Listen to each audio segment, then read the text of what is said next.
itong dual capacitor, pwede mong paghiwalayin.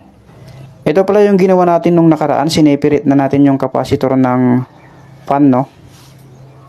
Mayroon tayo ditong capacitor ng window type aircon, no? Daming nagtatanong sa ginawa ko nung last na nag-repair ako. Ang ginawa ko kasi, binaypass ko yung common saka fan. Kasi yung binili ko, 30 plus 3. So, itong original, ang dapat na mabili ko is 30 plus 6. So, wala tayong available na nabili, no? Kaya ang ginawa ko, so, ganito siya guys, no? I-diagram lang natin, no? So, ito yung common. Ito yung fan. Ito yung herm.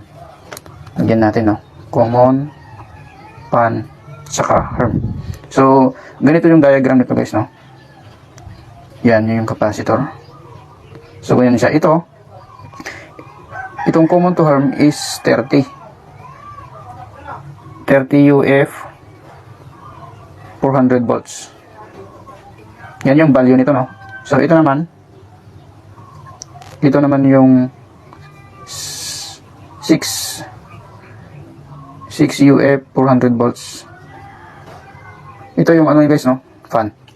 So, ang nangyari, itong common saka fan, itong capacitor ng fan is binaypass ko, no? Hindi ko na ito ginamit. So, ganito na yung ginawa ko. Papakita ko lang sa inyo guys, no? Para ano natin.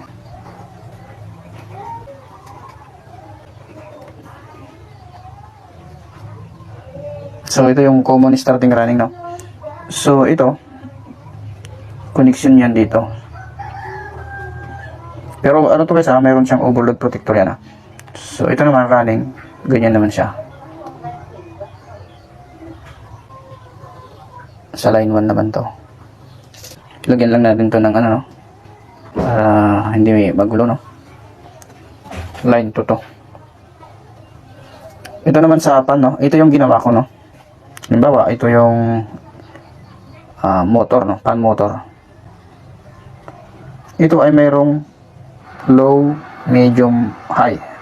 Saka dito, yung para sa capacitor. Ito guys yung ginawa natin, no? Bali, bumili tayo ng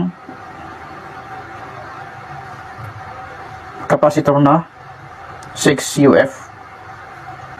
Mayroon siyang 2 wires, no? Dito na natin kinonek. Yan. So, ganyan yung ginawa ko guys, no? Yung common. Ganyan na siya, no? Yan. So, ito naman. Papunta na sa ano yan.